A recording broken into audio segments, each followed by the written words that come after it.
है डॉक्टर खिलनानी, आपके पास आना चाहेंगे। और अभी हाल ही में जो खबर जिसमें आपका भी वक्तव्य है, उस खबर से बात को जोड़ते हैं।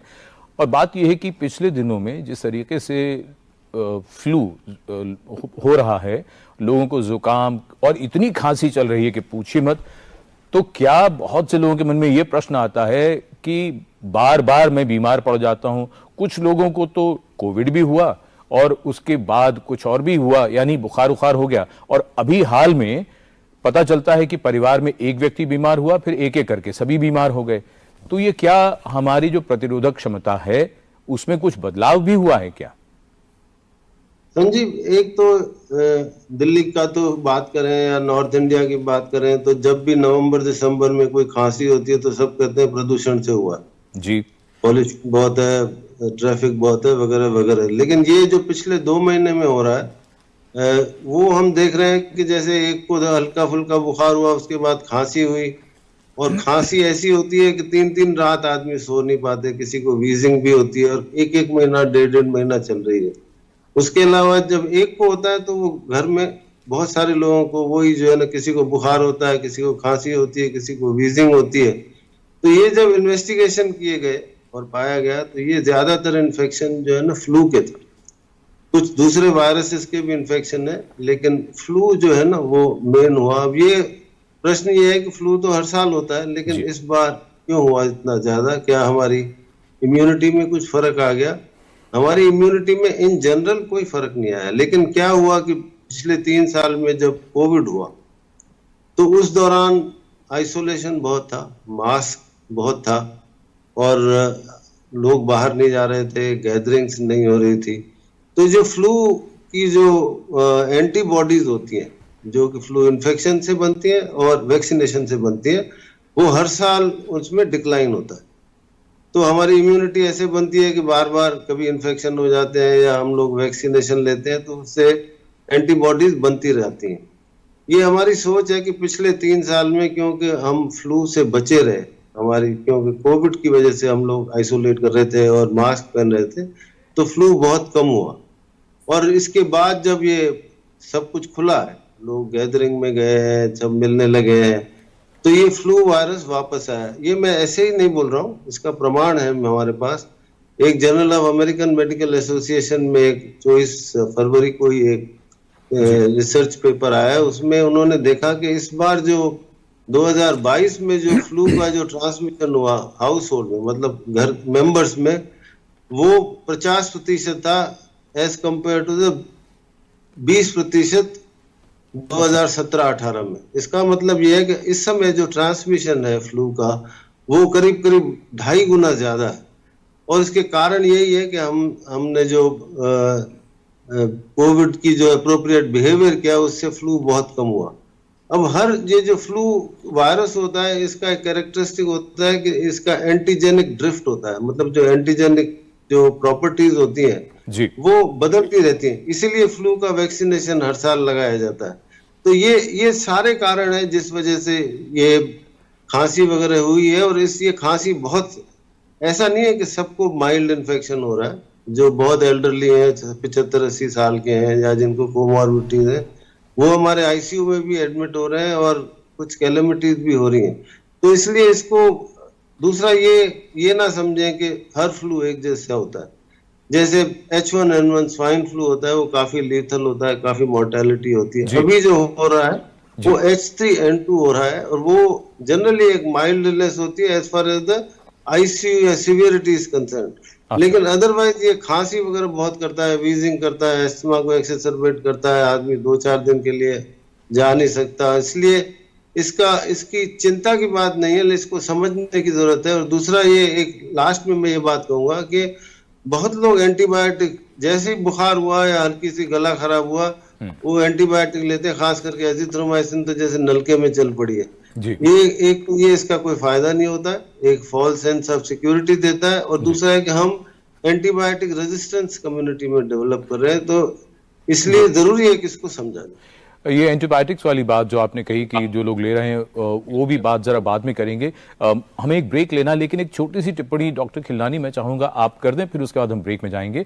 वो बात जो आपकी बात से निकलती है, आपने कहा कि पिछले 3 वर्षों में जो हम कोविड से बचने के लिए जो हमने कोविड अप्रोप्रिएट बिहेवियर किया तो हम फ्लू से भी बचे रहे। तो आप कहना क्या ये चाह रहे हैं कि जो हम कोविड से तो बचे काफी हद तक, लेकिन अगर फ्लू होता रहता तो ठीक रहता, हमें इतना ज्यादा ना होता? क्या आप ये भी कह रहे हैं क्या? नहीं, बिल्कुल 100% मैं बिल्कुल श्योर हूँ इस बारे में, क्योंकि अच्छा। ये फ्लू भी ड्रॉपलेट इन्फेक्शन है, उसी से ही फैलता है और फ्लू हर साल होता है। अच्छा। और ये अगर वो हम जाएं हिस्ट्री में, स्पेनिश फ्लू में जब 5 से 10 करोड़ लोग मर गए थे, जी। तब से ये फ्लू चल रहा है, क्योंकि इसमें एंटीजेनिक ड्रिफ्ट बहुत है। तो हर साल बदलता है जो आप कह रहे हैं, एंटीजन ड्रिफ्ट जो हुआ है। इसीलिए इसका जो वैक्सीन है वो भी हर साल लेना पड़ता है। लेकिन ये भी जरूरी है कि कई लोग मेरे पास आते हैं कि हमने तो वैक्सीन ले लिया, फिर हमें फ्लू कैसे हो गया। लेकिन ये वैक्सीन 100% प्रोटेक्शन नहीं देती है, पर ये कारगर है, ये ठीक। और अब डॉक्टर खिलनानी हम आपके पास आते हैं, और जो बात आपने कही थी 2 बातों को लेकर, एक आपने वैक्सीनेशन की बात कही थी जो फ्लू को लेकर खास तौर पर थी, और साथ ही साथ एंटीबायोटिक्स को। तो मैं चाहूंगा दोनों बातों पर ही आपकी टिप्पणी आ जाए। पहली बात तो ये, क्या वर्ष में जो लोग 3-4 बार एंटीबायोटिक का कोर्स करते हैं, क्या वो ठीक है या उनको नहीं करना चाहिए? पहली बात। और दूसरी बात, आप सभी, अभी डॉक्टर उमा ने भी ये बात कही कि वायरल इंफेक्शंस में एंटीबायोटिक्स की कोई भूमिका नहीं है, फिर भी लोग क्यों एंटीबायोटिक्स लेते हैं? और खासतौर पर जैसे अभी हाल में जो फ्लू चल रहा है उसमें खांसी से, बुखार से बचने के लिए लोग बहुत ज्यादा एंटीबायोटिक खा ही रहे हैं। देखिए, ऐसा एक डॉक्टर उमा ने बहुत ही डिटेल में समझाया इम्यूनिटी के बारे में, लेकिन जहां तक मेजरमेंट की बात करें, कोविड ने हमें सिखाया कि जो इम्यूनिटी, जो मोटा मोटा कहें तो 2 तरह से होती है। एक तो जो एंटीबॉडीज होती हैं जिसको हम ह्यूमरल एंटी इम्यूनिटी कहते हैं, और एक जो मेमोरी सेल्स की हम बार बार कहते हैं, जो सेल मीडिएटेड इम्यूनिटी जी, टी सेल और बी सेल। जी हाँ जी हाँ, टी सेल। तो वो जब कोई इन्फेक्शन होता है तो एंटीबॉडीज होती है, वो तैयार होती है अगर वैक्सीनेशन की वजह से या प्रीवियस इन्फेक्शन की वजह से। तो वो कहते हैं कि भाई इस आदमी को फ्लू के अगेंस्ट इम्यूनिटी है या कोविड के अगेंस्ट इम्यूनिटी है। और अगर एंटीबॉडीज नहीं भी मौजूद होती है तो जो सेल मीडिएटेड इम्यूनिटी होती है, कुछ समय में वो उसको एक्ट कर देती है। जी। अब मैं आता हूँ उस पर कि आदमी को 3-4 बार महीने साल में हल्की फुल्की बीमारी, बुखार, वो सब होता है, तो एंटीबायोटिक लेना चाहिए या नहीं लेना चाहिए?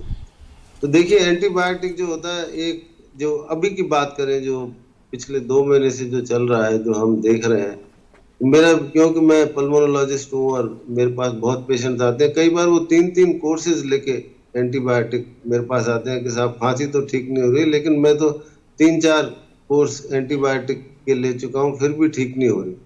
तो ये मैं इसके बहुत खिलाफ हूँ और इसके बारे में लिखता भी हूँ। वो इसलिए कि एक तो एंटीबायोटिक एक फॉल्स सेंस ऑफ सिक्योरिटी देता है कि हाँ भाई, मैंने तो एंटीबायोटिक ले ली तो मेरा बुखार अब ठीक ही हो जाएगा, इसलिए कई लोग इन्वेस्टिगेट नहीं कराते हैं। दूसरी बात यह है कि एंटीबायोटिक लेने से हमारी जो इंटेस्टाइन में एक फ्लोरा होती है, बैक्टीरिया, जो हमारे बेनिफिशियल होती है, उसका भी नुकसान करती है। और तीसरी बात यह है कि एंटीबायोटिक इतना सिक्योरिटी दे देता है कि हम लोग सोचते हैं कि चलो एंटीबायोटिक लेके दफ्तर चले गए और अपना काम करने लग गए।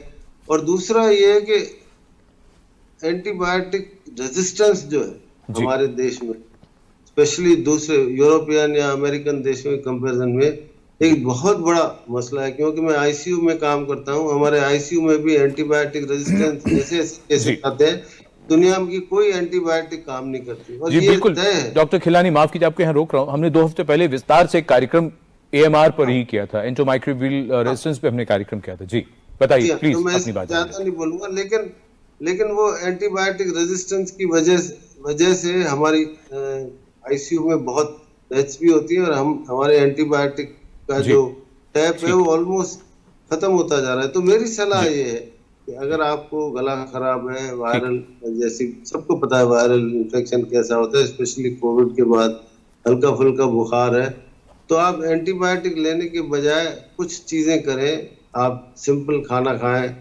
गरम गरम पानी पिए, पैरासीटामोल आप लिबरली ले सकते हैं बिना।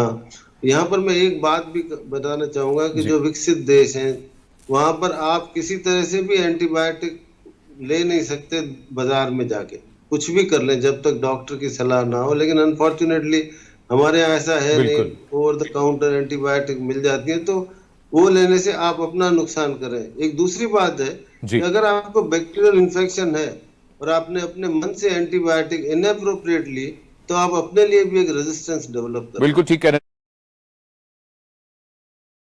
कि आखिरकार इम्यूनिटी यानी प्रतिरोधक क्षमता को बनाए रखने के लिए और बचाए रखने के लिए वो क्या कहना चाहेंगे। शुरुआत करते हैं डॉक्टर खिलनानी आपसे, आप क्या कहना चाहेंगे, और अगर उसमें एक लाइन अगर टीकाकरण के बारे में भी अगर आप जोड़ना चाहें तो आप जोड़ सकते हैं प्लीज। एक चीज तो ये जो हमने बात नहीं करी, इम्यूनिटी का एक बहुत बड़ा पहलू होता है स्लीप एंड स्ट्रेस। जी ये देखा गया है कि पिछले 100 सालों में जो नींद की मात्रा है वो एवरेज 1.5 घंटा कम हो गई है ऑल ओवर द वर्ल्ड। जी डॉक्टर मान ने जिक्र किया था वैसे। जी जी हाँ, तो ये जो जब स्लीप डेफिसिट होता है, नींद पूरी नहीं होती, अच्छा, तो इम्यूनिटी डेफिनेटली कम हो जाती है और उससे बहुत सारी बीमारियां। तो कितना सोएंगे, कितना जरूरी है? 8 घंटे सोना एक आइडियल माना जाता है। 7 ठीक है, 6 से ज्यादा होनी चाहिए, 6 घंटे से ज्यादा। हर व्यक्ति की स्लीप की रिक्वायरमेंट अलग होती है, किसी को 6 घंटे काफी होते हैं, लेकिन 6 घंटे से कम स्लीप को तो 6 से 8 घंटे। डॉक्टर खिलानी समय चूंकि कम है तो एक तो नींद की बात होगी, स्ट्रेस कम करने के लिए क्या कहना चाहेंगे, कोई टिप देना चाहेंगे?